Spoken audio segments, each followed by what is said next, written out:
तो आज हमारे साथ क्लाइंट है, हस्बैंड एंड वाइफ। तो हस्बैंड एंड वाइफ है, इन्होंने हमें एंगेज किया है। तो इनकी क्वेरी है, उसको लेंगे और उसको सॉल्व करने की कोशिश करेंगे। तो सबसे पहले मैं आप दोनों का स्वागत करता हूं इस जूम मीटिंग में। मेरी तरफ से आपको नमन है, नमस्कार है सर।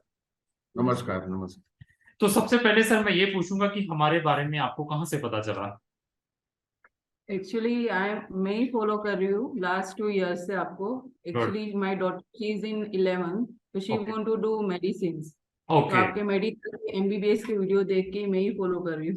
ठीक ठीक ठीक हम ठीक। लोग एक मिनट। हम लोग मस्कत ओमान से है। मैं ठीक यहाँ है। पे मैं 15 साल से यहाँ पे काम कर रहा हूँ। ठीक है। और मेरी डॉक्टर यहाँ पे ही पढ़ी, मतलब यहाँ पे ही बड़ी हुई, यहाँ पे ही स्कूल में जाती है, इंडियन ठीक है। स्कूल में। ठीक सीबीएसई है। बोर्ड। सीबीएसई पोर्शन है उसका। ठीक है। अभी नाउ शी इन 11 साइंस। अभी ठीक शी है। गॉट 91.6% इन 10 स्टैंडर्ड। ठीक है। अभी हम लोग apply, so she likes medicine, तो उसको पीडियाट्रिशियन के लिए आगे जाना है। ठीक है। So very. हम लोग एक्चुअली इंडिया में तो बहुत एक्सपेंसिव है। तो हम्म। हम लोग का प्लान है कि हम लोग उसको यूरोप में ही भेजना है, कहाँ पे लाइक। एक्चुअली हमारा अभी क्या पर्पस है कि पोर्टुगल पीआर के लिए अप्लाई करेंगे। जैसे D2 वीजा है, D7 है, हम्म। आर्टिकल 89 मैंने बहुत रिसर्च किया है थ्रू योर वीडियोस और बहुत सारे वीडियोस। मुझे तो लगता है आप भी कंसल्टेंट बन जाएंगे, काफी नॉलेज रखी हुई है आपने। हाँ, आपसे ही मिला है सर सब। नहीं, नहीं, तो बहुत बढ़िया। उसके लिए नहीं। हमें प्रोसेसिंग पूछना था, उसके हाँ, लिए हमें मेन कंसर्न है। हमें बहुत अच्छा लगता है कि जब क्लाइंट को खुद अच्छी नॉलेज हो, तब तो क्या है हाँ। कि फिर हमें काम करने का बहुत अच्छा आनंद आता है। क्योंकि सम क्लाइंट्स क्या समझते हैं कि मैंने वीडियो डाल दी है, अभी सतीश जी को पासपोर्ट दे दिया है, अभी सतीश जी सारा कुछ यही करेंगे। ऐसा नहीं है कि जब पढ़ते हैं, सुनते हैं, देखते हैं, हमारे केस स्टडीज को भी आप रिव्यू करते होंगे, जैसे आपके साथ मेरी जनरल डिस्कशन होती है, ऐसे हम हम्म। केस स्टडीज भी लोगों के डालते हैं अपने इस सोशल मीडिया के ऊपर, कि अगर उनके साथ कोई हैपनिंग भी होती है, उनको कोई डिफिकल्टीज भी आती है, तो उन डिफिकल्टीज में आपने क्या प्रिकॉशंस लेने हैं। तो आपके जो भी क्वेश्चंस रहेंगे सबको मैं इस वीडियो के थ्रू, इस जूम मीटिंग के थ्रू क्लियर करने की कोशिश करूंगा। और आप ये बताइए कि आप बेसिकली इंडिया से हैं, इंडिया में कौन सी स्टेट से हैं। एक्चुअली हम लोग बॉम्बे से है, मुंबई से है। ठीक है। लेकिन ठीक। मेरे हस्बैंड उनका नेटिव प्लेस गोवा है, गोवन ठीक। है।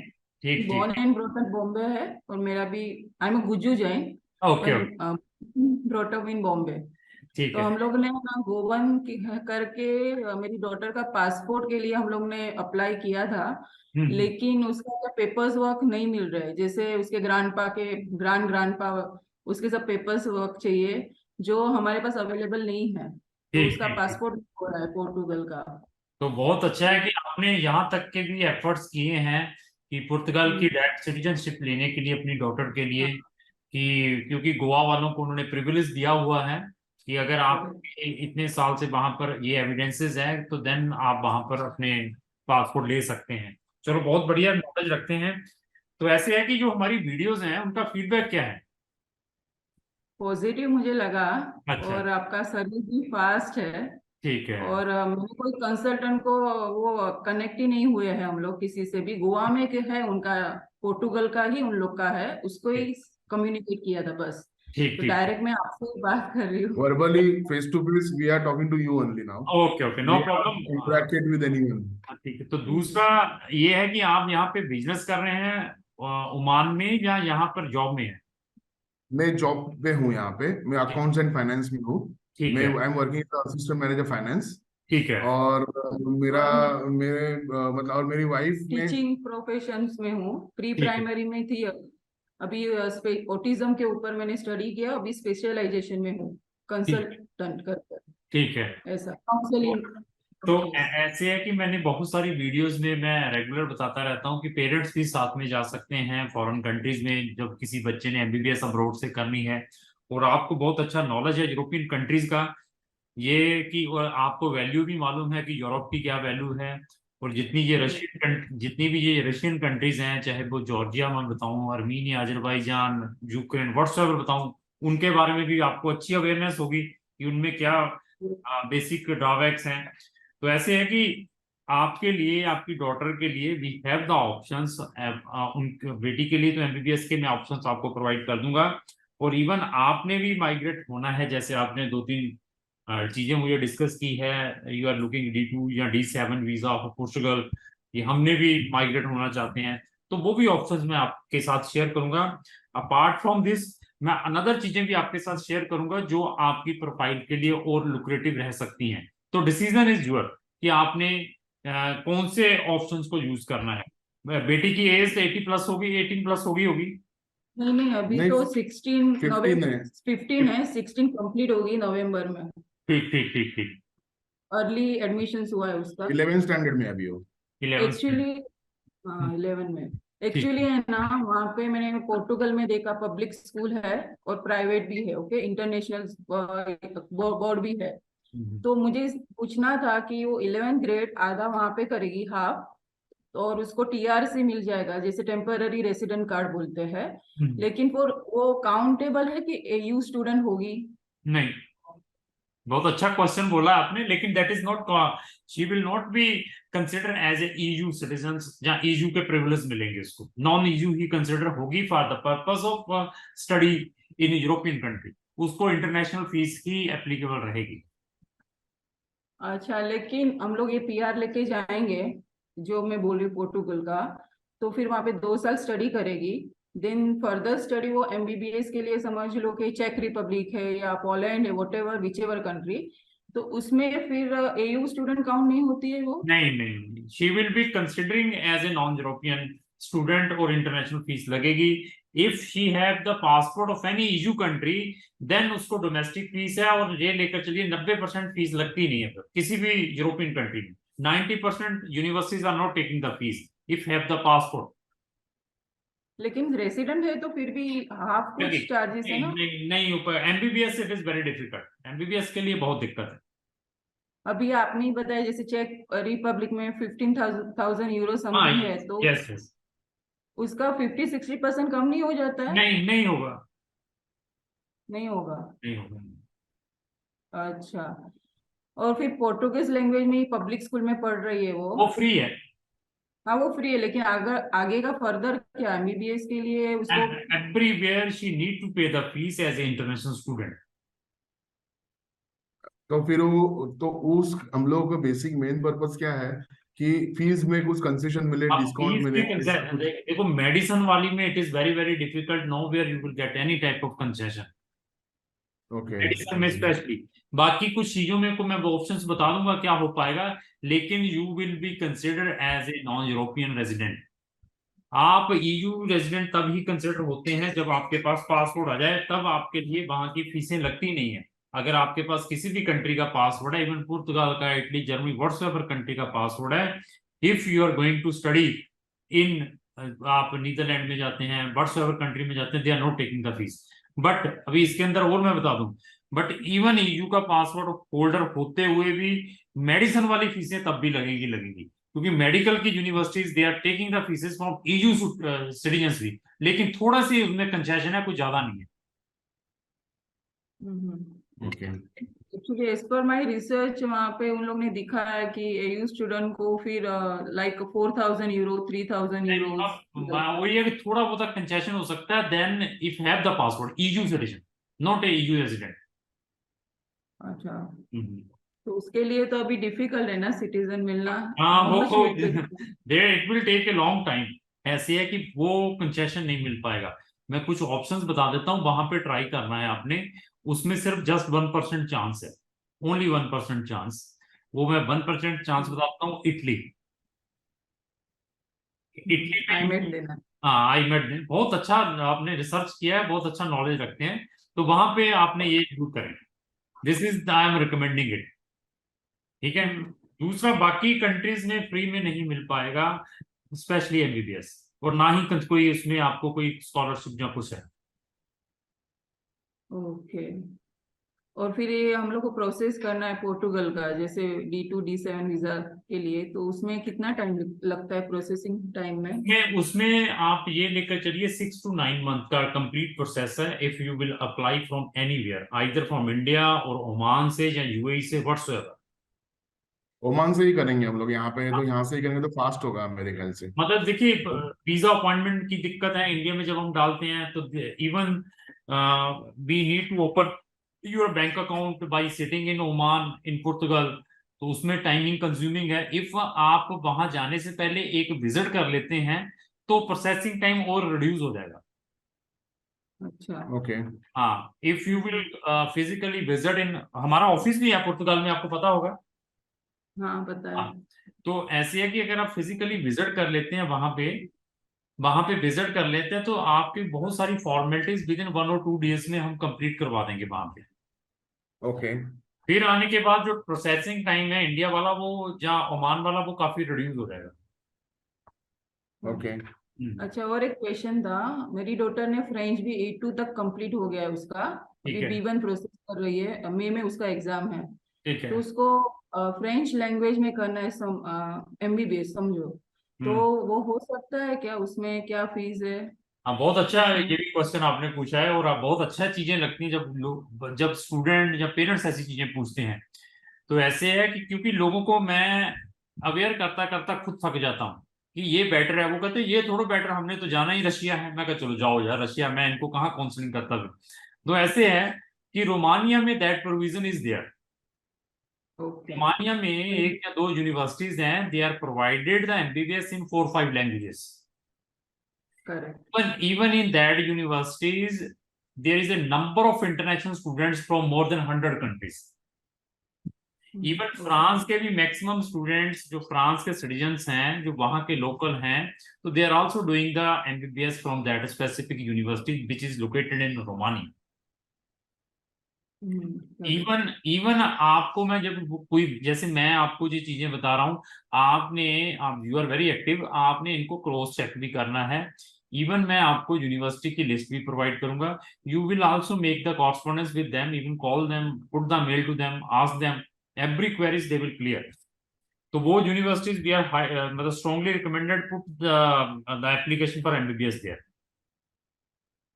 ओके. और मैंने अदर कंट्रीज भी देखा है, जैसे स्विस है, बेल्जियम है, फ्रेंच टोट है, उसमें भी नहीं, MBBS. फ्रेंच टोट है, बहुत अच्छा है. उनमें देखो उनकी ऑफिशियल लैंग्वेज फ्रेंच है, जैसे बेल्जियम का नाम था, स्विस में भी they are accepting the French. उसमें लेकिन प्रॉब्लम सबसे बड़ी क्या है, for MBBS, for getting the admission very difficult. क्योंकि पहले तो 13 साल की स्टडी चाहिए हमें. 12 साल की study is not recognised in Switzerland as well as in Austria और जर्मनी, व्हाटसएवर कंट्री.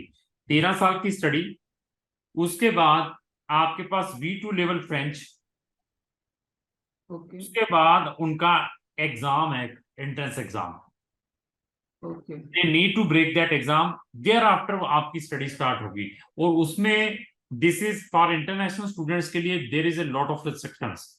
मतलब दैट इज नॉट इजी कि वो आउटर को पहले प्रेफरेंस देंगे. Firstly they are giving the preference to their own student.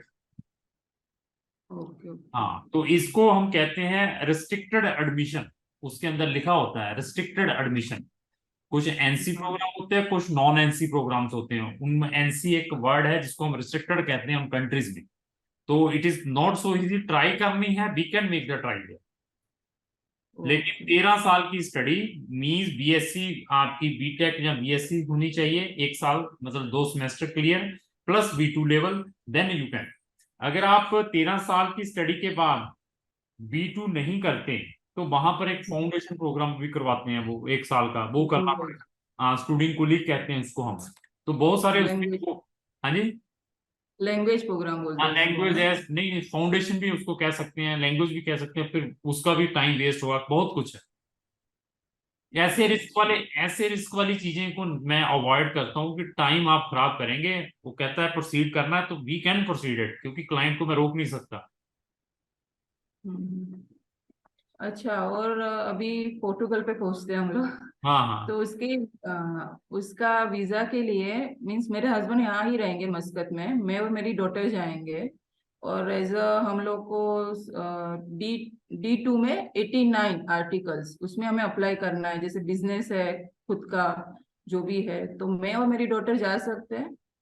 Daughter dependent रहेंगे आपके ऊपर, बट वो उसको तब मिलेगा, पहले आपको मिलेगा. हाँ, लेकिन वो वहाँ पे कॉलेज करेगी, वहाँ पे स्कूल में हम लोग उसको इंटरनेशनल स्कूल में एडमिशन दिलाएंगे. अभी हाँ. सपोज अभी शी 11th में है अभी, उसका ये एकेडमिक ईयर खत्म होगा मार्च में. ठीक है। ओके, सपोज अभी हम लोग वी आर इन नाउ अगस्त जुलाई, तो हम्म। अभी नेक्स्ट 8 मंथ्स का हम लोग टाइम पकड़ते फॉर एग्जाम्पल, ठीक है। और मार्च तक, सपोज इनका मार्च तक हो गया, हम्म। मतलब D2 का वीजा हो गया, हम्म। और इन लोग ट्रैवल कर सकते हैं, तो 12th स्टैंडर्ड का उसको इंटरनेशनल कॉलेज में डाल के, इंटरनेशनल स्कूल स्कूल, में डालेंगे। 12th स्टैंडर्ड वहां से करवाएंगे, और फिर हम्म। वहां से हम लोग फिर आगे मेडिसिन के लिए भी वहां से हम लोग इंटरनेशनली इंटरनेशनल हम लोग भी वहां से उसको कॉलेज में भी भेज देंगे। लेकिन हमें बिजनेस पर्पज से जाना है कि मैं पहले परस्यू करूंगी, हस्बैंड यहाँ रहेंगे ऐसे। हाँ सुनिए जी, मेरा अगर ओपिनियन लेते हैं तो we are strongly recommended do not take that step, क्योंकि आपकी जो भी 12th की स्टडी है ना, that is very very important for her. Do not disturb हर।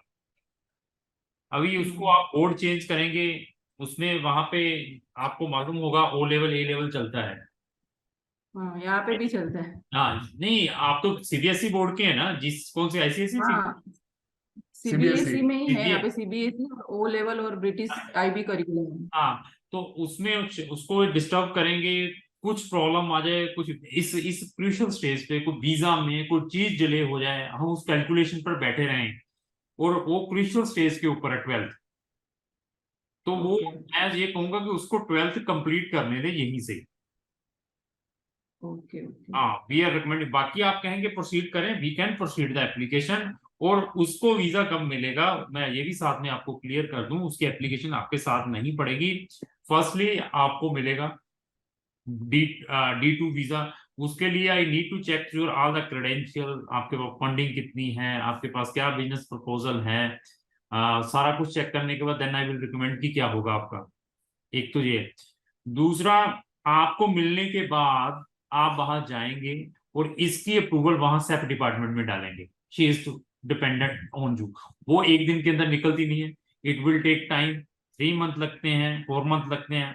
वो अप्रूवल निकलने के बाद you need to put appointment family reunion की इन इसमें ओमान में, तो वो भी 3 से 4 महीने का प्रोसेस है। तो दिस इज द प्रोसेस।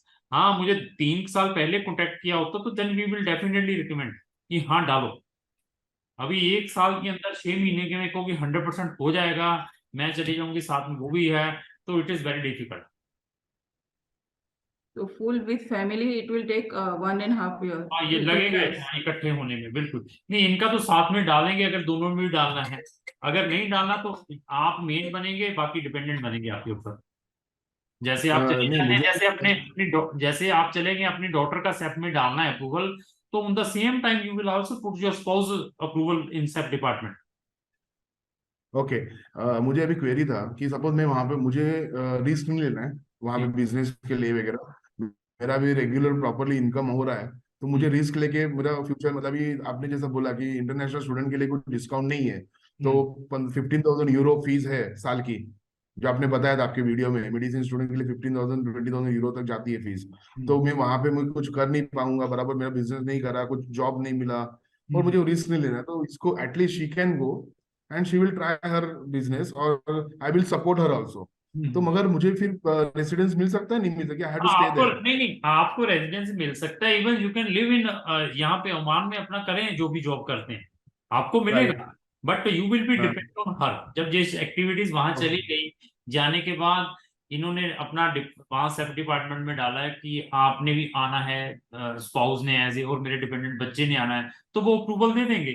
तो अप्रूवल के बाद you will apply the visa, जिसको हम नेशनल वीजा D टाइप कहते हैं। वो वीजा मिलेगा, आप वहां जाकर अपना रेजिडेंसी परमिट लेकर वापस आ जाइए ओमान में, अपना करते रहें जो करना है। उसके लिए रुकने की जरूरत नहीं नहीं है, नहीं उसके नहीं, लिए देर इज रुकने नो की जरूरत नीड नहीं टू पड़ेगी? Stay, no no no, there is no need to stay there. ऐसे number of residence cases permit हमारे, मुझे मिल जाएगा? इवन हमारे पास ऐसे बहुत रेसिडेंस सारे, परमिट मिल जाएगा? हाँ मिल जाएगा। हमारे पास ऐसे बहुत सारे केसेस हैं, इटली में भी है, पुर्तगाल में भी है, स्पेन में भी है। उनके बच्चे कोई 7th में है, कोई 8th में है, उनको रेजिडेंसी परमिट मिले हैं पेरेंट्स के ऊपर, पेरेंट फादर उधर ही है, तो वो अपनी रेजिडेंसी परमिट लेने के बाद भी इंडिया में रह रहे हैं, बच्चे यहीं पे पढ़ रहे हैं, वाइफ भी इधर ही है। अभी एक क्लाइंट अभी मुझे मिलकर गया, अभी अभी 20-25 मिनट पहले। वो इटली का क्लाइंट है, इटली में रेजिडेंसी है उनके पास, मदर के पास भी, फादर के पास भी, और लड़की के पास भी। और लड़की यहीं पढ़ रही है 12th में, 12th कर ली है उसने मेडिकल के साथ। अभी आईमेट का एग्जाम देना है, वो भी इटली में ही उनका सेंटर बनना, कहती मैंने सेंटर वही भरना है। तो ऐसे बच्चे करते हैं। तो उसको बच्ची को डिस्टर्ब नहीं ये करना, इस स्टेज पे बच्ची को डिस्टर्ब नहीं करना है। मैं बार बार रिकमेंड यही कर रहा हूँ कि उसको 12th यहीं पे कंटिन्यू करने दें। ओके। और मैं क्या वहां पे मैंने समझो कि 5 साल रुकी वहां पे कंटिन्यूअस, और बिजनेस अपना जो भी छोटा मोटा जो भी एक्टिविटी मैंने किया, तो फिर मेरे पासपोर्ट अप्लाई हो सकता है हाँ, पोर्टुगल सारा कुछ, मेरे सारा लिए? सारा प्रोविजन है आज की डेट में, everything they are giving. Okay. तो हम लोगों को कंटिन्यू रहना परमानेंट पड़ता है वहां रेजिडेंट पे? नहीं, इनको रहना पड़ेगा, ये रह रहे हैं तो मिलेगा इनको। नहीं, ये but she can travel, leave the country for some time, vacation वगैरह कर सकती है, नहीं इस कर सकती? वेकेशन एक साल में वंस, साल में एक आधी महीने छुट्टी करने जा सकते हैं, एक महीने आप चलेंगे, एक महीने ये है, कोई ऐसा नहीं। ऐसा हाँ, कुछ नहीं ना? हाँ, शी फॉर 1 मतलब month. For 1 month she can come and she can हाँ, go back again. No बिल्कुल। need to stay long, continuous 5 year, ऐसा नहीं है ना नहीं, कंट्री ऐसा पे। कोई इसमें नहीं, नहीं ऐसा आपका तो इसमें टैक्स, कैसा होता है? आपका टैक्स देना वहां पर इम्पोर्टेंट है, वो उसमें कंटिन्यूटी चाहिए if you are paying your tax. Regular tax. हाँ, और ये जो D2 वीजा मिल गया, जैसे आर्टिकल 89 का मैं बोल रही हूँ, तो तुरंत जाके बिजनेस ओपन करना पड़ेगा या we have to research little bit and then will see? नहीं, वो आपके ऊपर डिपेंड है, you can research also, wait time. देखो बिजनेस, हर एक बिजनेस 100% तो सक्सेस होता नहीं है, बंदे लोग वाइंड अप भी कर देते हैं, they will switch over to another category. Okay. हाँ, लेकिन फिर वहां पे मैं 1 साल रिसर्च करूंगी तो जॉब तो नहीं कर सकती, वो तो मुझे हाँ, मालूम है। आई हाँ, can't apply as a employ, right? हाँ, तो वहां पे सरवाइव करने के लिए फंड्स रहेंगे मेरे पास। हम्म। लेकिन मुझे वो बोलते हैं ना कि टैक्स पे करना पड़ता है, देन TRC कार्ड जल्दी से मिलता है, समथिंग समथिंग मैंने जो यस, देखा है। तो वो प्रोसेस में फिर कैसे होगा? मीन्स मैं तुरंत बिजनेस नहीं ओपन किया और कुछ भी बाय होम मैंने कुछ देखिए, वर्क किया। नहीं देखिए, आप एज ए फ्रीलांसर हुए वो भी काम कर सकते हैं कि if you are taking the consultancies from somewhere, from outside Portugal और इनसाइड पुर्तगाल, अभी वो उसकी भी transaction if that is coming in your account, तो that is also very good for you, either for extension of visa as well as paying the tax to the government. अभी आप कहें कि मैं D2 वीजा ले लिया, residency 2 साल की मिल गई है, जाकर आइडल्स बैठ गई हूँ, वो they will not bother, okay. वो कुछ नहीं कहेंगे आपको। लेकिन after when you will go for extension, तो देन आप क्या एक्सक्यूज देंगे गवर्नमेंट को? कहेंगे why we will extend it, आपने हमें क्या प्रपोजल दिया था, अभी आप क्या एक्टिविटीज कर रहे हैं, कुछ तो दिखाइए। ओके। हाँ, need to show some activities. Okay. मतलब कुछ तो एक्टिविटीज दिखानी पड़ेगी ना कि मैं अभी, देखो 2 साल तक तो कोई पूछेगा नहीं, नहीं कर रहे तो ना से मिला है, तो लेकिन उसको एक्सटेंशन नहीं कराना। ओके। एक्सटेंशन के टाइम दे विल आस्क कि कुछ किया ही नहीं है तो इसको क्या कैसे एक्सटेंड करें। अच्छा, तो अभी हम लोग जो फाइल करेंगे तो as a proposal, business proposal दिखाना पड़ेगा हमें। तो एज अ मीन्स कुछ उसके लिए डॉक्यूमेंट्स चाहिए, अपनी कुछ आइडिया सिर्फ वी कैन पुट? मैं वो बता दूंगा आपकी प्रोफाइल चेक करने के बाद, आपकी एजुकेशन क्या है दोनों की, आई विल चेक इट।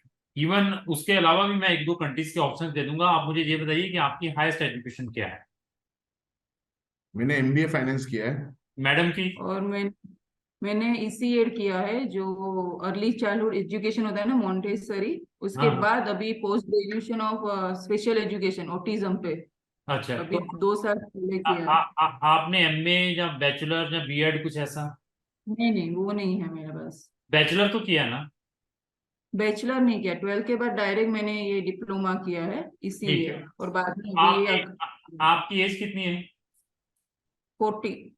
आ, ठीक है, तो दूसरा, आप की 12th कौन सी स्ट्रीम से है? कॉमर्स। कॉमर्स। कॉमर्स से। तो देखिए, एक ऑप्शन हो रहा है, वो भी मैं आपके साथ सजेस्ट कर देता हूँ, अगर उसमें भी अगर डालना हो आपने, तो वो ऑप्शन है स्टूडेंट का। हम्म। तो you will be the student, बाकी आपकी बिटिया आपके ऊपर डिपेंडेंट हो सकती है, कंट्री का नाम है फिनलैंड। फिनलैंड में? Yeah. ओके तो ओके। ये भी डिपेंडेंट साथ में अकॉम्पनी कर सकते हैं। पर उससे बेनिफिट क्या होगा? नहीं, पासपोर्ट। बेनिफिट, देखो वहां पे भी जड़ी सेटलमेंट पॉलिसीज काफी लीनियंट है, उसके लिए आपको थोड़ी रिसर्च करनी पड़ेगी, जैसे आपने पुर्तगाल के ऊपर R&D की है, तो फिनलैंड के ऊपर भी थोड़ी सी रिसर्च करें कि आप वहां पर क्या कर पाएंगे। एज अ स्टूडेंट जाऊंगी और फिर वहाँ पे part time job something part बोल टाइम रहे हो। जॉब्स हैं, यस। बेटी हाँ को लेकिन फ्री है, उसका बेटी को फ्री है सारा कुछ, अगर वो अंडर 18 है। एजुकेशन फ्री है। अंडर 18 वाले स्कूलिंग में। और लेकिन वहाँ पे इंग्लिश टॉट स्कूल है। नहीं, इंग्लिश कोर्ट पुर्तगाल में जो आपने रिसर्च किया same is there. Government school है। हाँ ओके। लेकिन फिर आगे मीन्स वहाँ पे जाने के बाद फिनलैंड में, लेकिन उसमें पासपोर्ट के लिए जैसे तो सेम क्या टाइम, प्रोसेस सेम टाइम जितना पुर्तगाल में लगेगा। उतना फिनलैंड में वो हाँ फिनलैंड के मगर पासपोर्ट का, फिनलैंड का पासपोर्ट मतलब कौन सा पासपोर्ट हो गया वो? मीन्स हाँ, उसका वर्ल्ड क्या फिनलैंड है? ये हो रहा है, फिनलैंड का पासपोर्ट तो पुर्तगाल के पासपोर्ट से भी स्ट्रॉन्गर है। स्ट्रॉन्गर है। नहीं, वो भी एक मैंने ऑप्शन साथ में दिया है, ये भी ऑप्शन एक साथ में लेकर चलेंगे हम। बाकी आप इससे लेकिन सर्च करें। पहले तो मैं ये आपको कहूंगा कि आप एक या तो विजिट कर लें, मैं अभी अपने अकाउंटेंट को बताऊंगा, वो आपसे कुछ डॉक्यूमेंट अभी मांगेंगे। आपकी ईयरली इनकम क्या है, अगर आपकी कोई पैसिव इनकम है उसके बारे में मुझे एलेबोरेट कर दीजिए कि ये हमारी पैसिव इनकम है। तो फिर मैं देखता हूँ कि विदाउट इन्वेस्टमेंट वाला डालें, D7 डालें या D2 डालें, या कोई अनदर वे देखें क्या आप हो सकता है आपके केस में, जो आपके लिए कन्वीनियंट रहेगा और जो कम इकोनॉमिकल रहेगा। ओके। हम्म। और कितना फंड्स नॉर्मली दिखाना पड़ता है मीन्स कुछ तो भी फंड्स तो देखो, बिजनेस? आप D2 आप बार बार रिपीट करते हैं तो you are going there as a entrepreneur, you are investor. तो जितना आप मैक्सिमम से मैक्सिमम फंड दिखाएंगे उतना सामने वाले को अच्छा लगेगा। Means any limitations? लिमिटेशन तो मैं ये कहूंगा कि 20-30 हजार यूरो तो वहां के बैंक में भी दिखाएं बिफोर पुटिंग योर एप्लीकेशन। बीस ओके। 20 हजार यूरो वहां पर ट्रांसफर करें एप्लीकेशन डालने से पहले। जब आपने एप्लीकेशन यहाँ पे ओके। डालनी है वीजा की, वो कैसे ट्रांसफर करने वो सारा मेरा अकाउंटेंट बताएगा आपको। तो साथ में 40-50 हजार यूरो यहाँ पर मिनिमम दिखाएं, बाकी जितना मैक्सिमम हो वो उससे ज्यादा बढ़िया है। ओके। ओके। लेकिन आप अदरवाइज फिनलैंड अदरवाइज क्या हाँ है बोलिए। कि वो टूरिस्ट वीजा लेकर चले जाएं, देन ये कोई बॉदरेशन नहीं है, वो उसके लिए it will take, you will stuck there 2 years, वो वहां जाके चेंज करवाना है। तो कैसा होता है वो टूरिस्ट वीजा का? उसमें उसमें कोई इन्वेस्टमेंट, कोई कुछ नहीं, नथिंग, कुछ नहीं चाहिए। आप ओके। इन्वेस्टमेंट करें ना करें कुछ भी, तो उसमें टूरिस्ट वीजा लेकर you can apply inside Portugal. Okay. Okay. ये है, उसमें आप 5 हजार यूरो का काम स्टार्ट कर लो, 10 का कर लो, 20 का यूरो का कर लो, लेकिन उसको कन्वर्ट करने के लिए it will take a 2 years, 1 साल से लेकर 2 साल लगेंगे। 1 साल से 2 साल आप इंडिया नहीं आ पाएंगे, ना ही ओमान जा पाएंगे। ओ ये दिस इज द अच्छा। हाँ या और हस्बैंड D7 आप, वीजा में, सॉरी सॉरी सॉरी सॉरी हाँ सॉरी, आप आप बोलिए। कंप्लीट करो सॉरी। Continue continue. मैं हस्बैंड आपके जा सकते हैं आपको मिलने के लिए कभी भी, लेकिन आपको वहीं रहना पड़ेगा जिसने वहां जाकर अप्लाई कर दिया। और फिर डॉटर को लेके जाओ तो उसका वो भी वहीं पे स्टक शी होगी। Can not. वो लेकिन वहाँ पे 2 साल के लिए उसको भी बाद में हो जाएगा कन्वर्ट हाँ, उसका? तो दोनों का होगा। Okay, okay. अभी मुझे पूछना था D7 वीजा में क्या होता है? D7 वीजा में you need to show the only passive income, कोई आपको डिविडेंड आ रहा है, कोई आपको रेंटल इनकम आ रही है, कोई आपको पेंशन आ रही है। तो if you have a even remote income आ रही है, you are providing the consulting by sitting here to another countries के लोगों को, तो उसके पैसे आपके हम्म। account में आ रहे हैं। अगर ऐसी इनकम मुझे दिखा सकते हैं तो without investment you can migrate there. Okay. लेकिन उसमें भी पासपोर्ट का टाइम 5 years, 5 to 6 years तो सबका फिर। सबका इतना ही टाइम है मैडम, उसका छोड़ दीजिए। Okay okay. अभी कैसा है? और टूरिस्ट एज अ टूरिस्ट गए हम लोग, फिर वहां से आप अप्लाई आप कर सकते हो हेल्प सारा ऐसा? कुछ हमारा आपका ऑफिस है मैडम, हमारा ऑफिस है, सारा कुछ भी ले रहे हैं। अच्छा तो वहां से आप हम लोग को सारा कुछ कन, एयरपोर्ट पिकअप सारा कुछ मिलेगा आपको, डोंट वरी। हाँ लेकिन वहां पे ये वीजा कन्वर्ट करना है ना फिर हमें? सारा कुछ करवाएंगे, आपकी हेल्प करेंगे कैसा करना है, उसके लिए क्या क्या आपने फॉर्मेलिटीज करनी है। बट आपके केस में फिर रिकमेंड करता हूँ कि डॉटर को डिस्टर्ब मत करें। Hmm. That is, single single no जाके आप सिंगल। जो सिंगल जाके जो मर्जी करें, लेकिन उसको 12th जरूर करा लें, क्योंकि मेरे पास ऐसे बहुत सारे स्पॉइलिंग केसेस आते हैं, वो बड़ा दुख लगता है फिर। अच्छा, तो 12th यहाँ करा के बाद में 12th इसका उसको एडमिशन। 12th में नहीं हटाना, उसको नहीं छोड़ना है, उसको 12th करवाएं। ये बेसिक थिंग है, अगर ये डिस्टर्ब हो गई तो इसको कहीं एडमिशन नहीं मिल पाएगा। हाँ, अच्छा, ठीक है। This is very very important. 10th 12th में किसी भी, मैं बच्चे को पेरेंट मैसेज भी दे देता हूँ इसके, इस वीडियो के थ्रू। तो इस स्टेज में जैसे कोई बच्चा 11th में है, 10th में है, 12th में है, उसको डिस्टर्ब मत करें। किसी भी फॉरेन कंट्री में जाना है, क्रेज फॉरेन का छोड़ें, क्योंकि वो अगर खराब हो गया ना बच्चे का, तो आगे बहुत डिस्टर्ब होंगे। ओके, अभी जो आपने बोला कि टूरिस्ट वीजा पे जाएंगे, तो उसके बाद 2 साल के बाद टीआरसी लगेगा, यस, तो मैं वहां पे रह सकती हूँ वहां पे, मीन्स आप वो। वहां पे आप बिजनेस कर सकते इलीगल हैं। माइग्रेंट नहीं होगा वो फिर। नहीं नहीं, आप वहां इलीगल पे माइग्रेंट। लीगली है वो, ये यहाँ वहां पे अपना बिजनेस भी कर सकती है, from the first day job भी कर सकती है, सारा कुछ प्रोविजन है इनके लिए। लेकिन कौन सा कार्ड मिलेगा फिर 2 साल स्टे करने के लिए, क्या वो वीजा? आपको सिर्फ अप्लाइड स्लिप देंगे कि आपने अपनी रेजिडेंसी अप्लाइड की हुई है, सिर्फ एक हाँ। ओके ओके, लीगली होगा सब, हाँ। लीगली है सारा, लोग ऐसे ही करते हैं, ये भी बहुत प्रोविजन है। एक ही कंट्री है जो पुर्तगाल ऐसी चीजें कर रही, और कोई नहीं कर रहा। और समझो मुझे फिनलैंड जाना है, मैं स्टूडेंट में ले लिया एडमिशन, तो फीस वगैरह क्या है फिर वहां पे?